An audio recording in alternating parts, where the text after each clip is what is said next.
Selling a parent's home doesn't just ask something of your parent.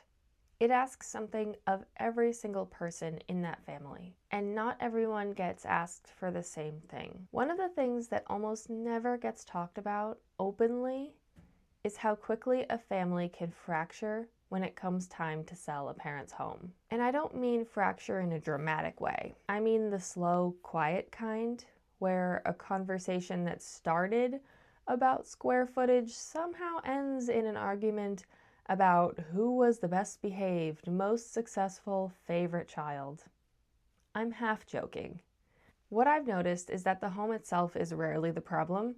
The home is just where everything that was already underneath the surface finally has somewhere to breathe.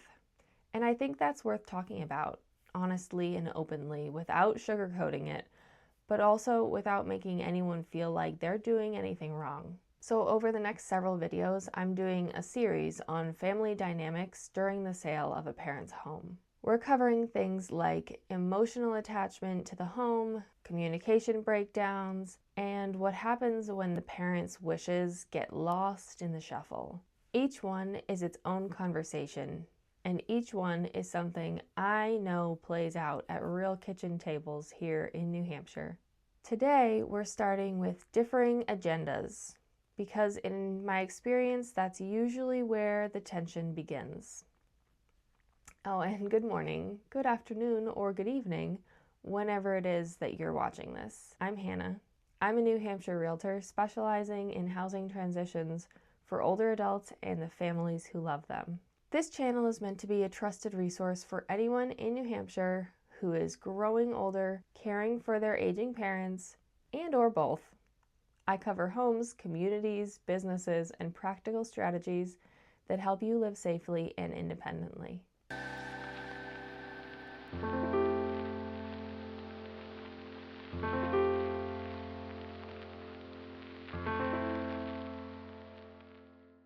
So let's talk about what differing agendas actually might look like, because I think it's easy to assume that when a family decides to sell a parent's home, everyone is essentially on the same page.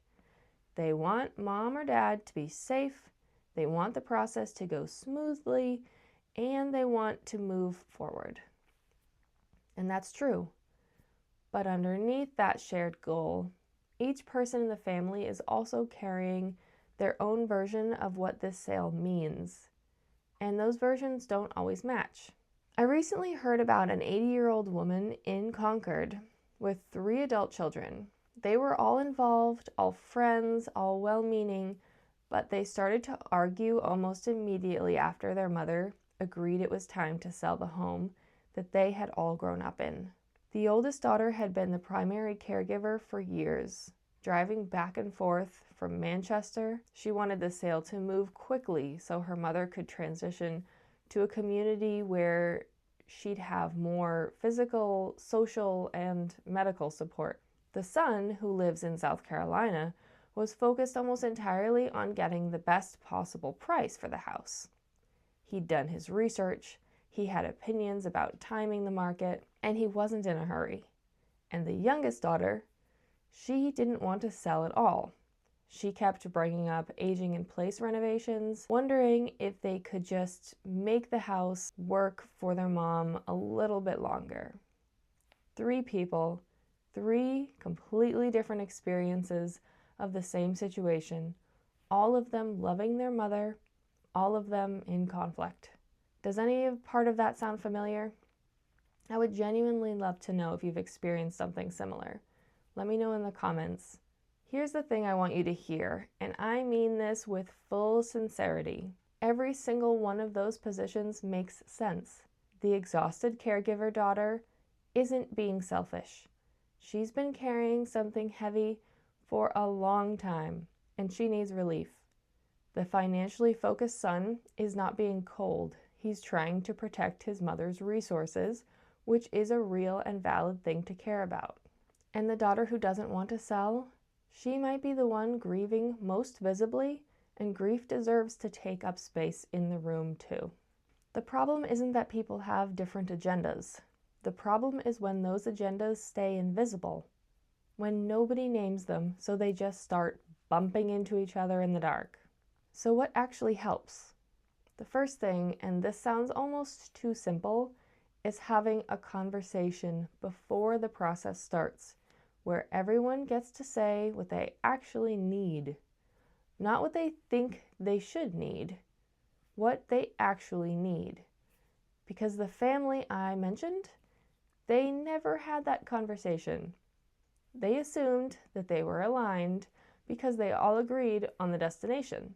They just hadn't compared their routes. A structured family meeting, even an informal one, before the first call to a realtor can change everything. It doesn't have to be formal. It can happen around a kitchen table with coffee. But someone needs to ask, what does a successful outcome look like for you? And then everyone needs to actually listen to the answers, not to respond, but to understand. The second thing is designating a single point of contact with the real estate team. I know that might make some people feel like they'll be out of the loop, but when 3 or 4 family members are each calling or emailing the realtor separately with different questions, different concerns, and occasionally contradictory instructions, the process slows down, miscommunications multiply, and stress goes up for everyone, including your parent. Choosing one person to be the communication lead doesn't mean the others don't have a voice. It means the voice gets organized. That person can relay updates, bring questions back to the group, and keep everyone informed without every conversation turning into a group negotiation. And if choosing that person is itself a conflict, which it sometimes is, that's actually useful information. It tells you something about the dynamics at play before they have a chance to derail the whole sale. There's also a mindset piece here that I think is worth naming. Most families go into this process believing that love is enough to keep things civil, and it usually is, eventually, but love doesn't automatically translate to shared priorities, and it doesn't protect you from old patterns. The sibling who always felt overlooked may feel overlooked again. The one who always took charge may take charge in ways that don't sit well with everyone else.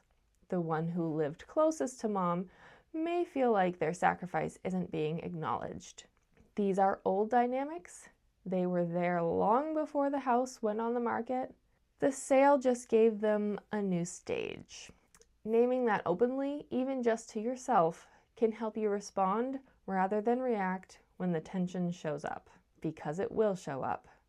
That's not pessimism, that's just honesty.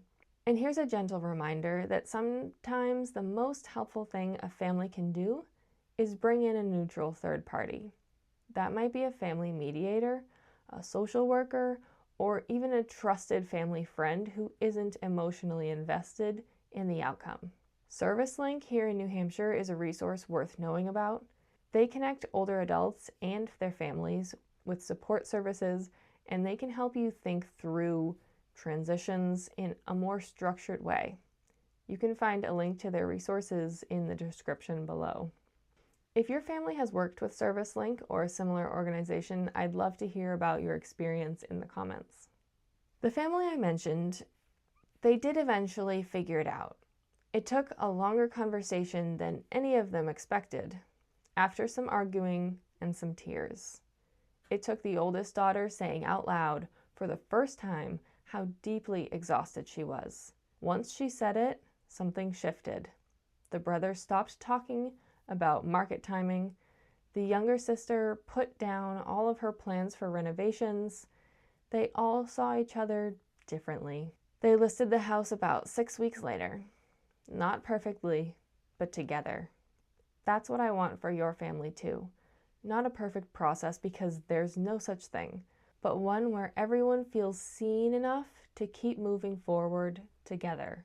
If you're in the middle of something like this and you want to talk it through, you're welcome to call or text me directly at 603-573-6969. I work with families navigating these transitions, And sometimes just having someone outside the family to think out loud with makes a real difference. In the next video in this series, we're going to talk about emotional attachment to the home, what it looks like, why it hits some people differently and harder than others, and what you can actually do when someone just isn't ready to let go of the house. That one gets into some territory that I think a lot of families don't expect, and it's worth being prepared for.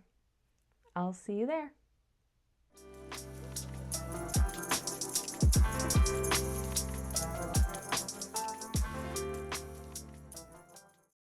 Underneath the